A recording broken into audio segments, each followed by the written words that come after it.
जाहिर है जो ओन करता है या जो एक चीज के लिए फाइट कर रहा है उसको पता होता है कि उसने क्या करना है। मुझे सिर्फ ये बता दें, क्या आपको ऐसा लगता है कि पाकिस्तान बहुत पीछे नहीं रह गया?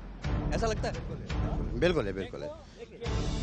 हाँ, ये जो कबीले झगड़े हुए हैं, ये कबीले झगड़ों की वजह से बिल्कुल पाकिस्तान आधा आधा रह गया है। क्योंकि यहाँ नहीं कोई इमदाद वाला लोग आता है, नहीं कोई देने वाला आता है। स्कूल है यहाँ पे? कोई स्कूल है? बिल्कुल बड़ी बिल्डिंग है भाई, भुट्टो साहब के टाइम की बड़ी बिल्डिंग है। 5 क्लास हैं उसके, 3 नीचे हैं। स्कूल में पढ़ाने आते हैं लोग? कौन आएगा? बाबा कोई पढ़ाने आता है? कोई पढ़ाने आता है?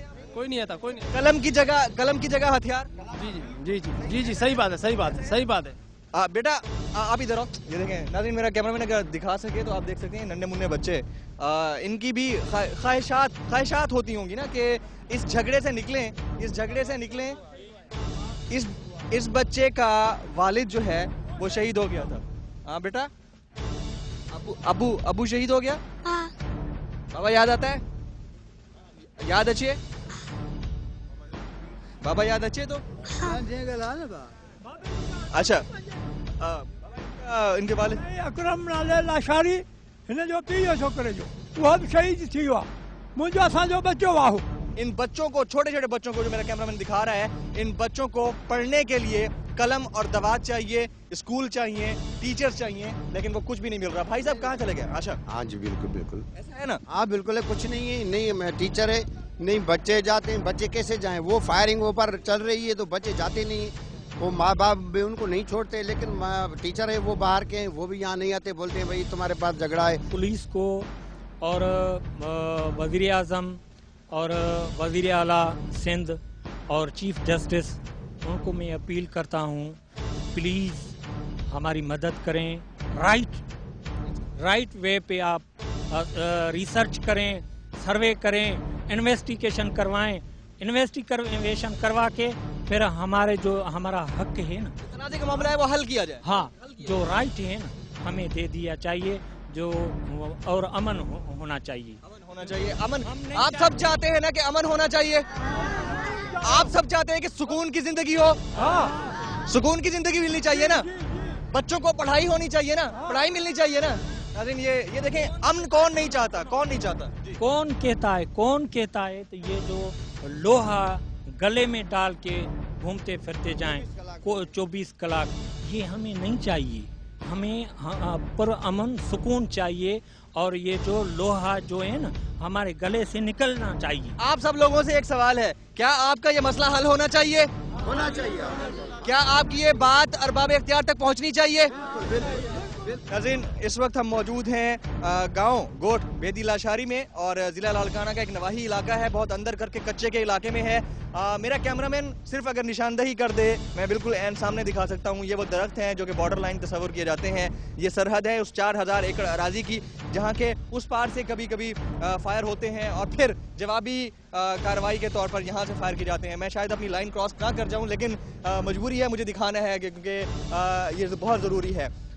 ये सारी अराजी जो है इस वक्त मुतनाज़ा अराजी है, और इस अराजी के हवाले से जो अभी तक हमने इस लाशारी कबीले के रिस्पॉन्सिबल्स या इनके जो वडेरे हैं उनसे डॉक्यूमेंट्री एविडेंसेस लिए हैं, उसके मुताबिक तो फ़िलहाल यही लग रहा है कि ज़मीनी जो तनाज़ा है वो सिर्फ़ और सिर्फ कब्ज़े की वजह से शिद्दत इख्तियार कर चुका है। नाज़रीन, मेरा कैमरामैन अगर दिखा सके, आप ये देख सकते हैं, ये इस अराजी के तनाज़े के नतीजे में जो फायरिंग के वाक़यात होते हैं, यहाँ पर फायरिंग का तबादला होता है, उसमें ये बच्चा जाँ बहक हुआ। इसकी उम्र 17 बरस थी। इनके वालिद साहब मौजूद हैं। बाबा, कैसा बच्चा था? नाम क्या था इसका? अब्दुल मजीद। और कौन सी क्लास में पढ़ता था ये? 6ठी में पढ़ता है। 6ठी में पढ़ता था जी। अच्छा, तो कब हुआ ये वाक़या? कब हुई फायरिंग के वाक़े में? कब जाँ बहक? ख्याल में 40-50 दिन गुजरे हैं। 40 दिन गुजरे मेरे ख्याल, आज उसका 40वां है। 40 दिन गुजर चुके हैं। बहुत अफसोस हुआ। अल्लाह पाक आपको सब्र दे। लेकिन इस तरह के वाक़यात जो हैं, आपके कुल कितने बेटे हैं? 3 थे, एक गया, बाकी 2 हैं। आपको ऐसा नहीं लगता कि बहुत पीछे रह गए हैं हम लोग बहुत पीछे चले गए? वो तो मैंने पहले आपको बता दिया, ये तो पाकिस्तान ही पीछे हो गया झगड़ों के वजह। बहुत पीछे रह गए? बिल्कुल रह गए। मतलब इसकी तो कोई कीमत नहीं है ना, जान की तो कोई कीमत नहीं है, नौजवान जान की तो कोई कीमत नहीं। और जहाँ पे इस वक्त हम यहाँ पे खड़े हैं, किसी भी वक्त फायर हो सकता है, किसी भी वक्त। अभी करते रहते हैं, अभी भी करते रहते हैं। इसे थोड़े ये तो नहीं किया आप तो अगर ये इधर हुजूम है, अगर नहीं तो थोड़ी देर से आप तो सुनते रहेंगे उनकी फायरिंग, सुनते रहेंगे 24 घंटा वो तो करते रहते हैं। जहालत की इंतहा हो चुकी है।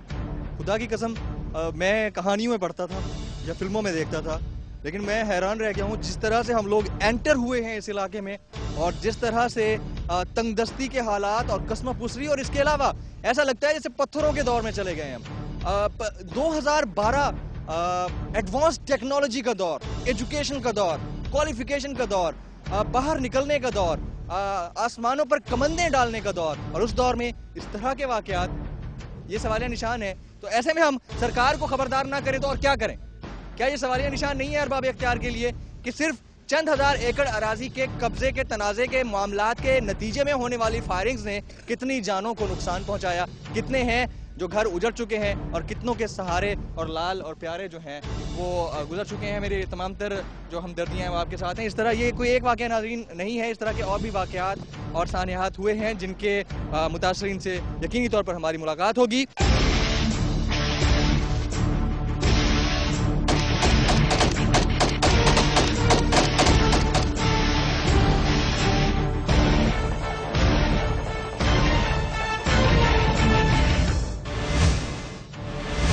पत्थरों के दौर की अक्कास इस कहानी के दूसरे फरीक और सरकार का मौक़िफ़ देखिए खबरदार के इस एक्सक्लूसिव प्रोग्राम के दूसरे हिस्से में हफ्ता शाम 7:05 पर।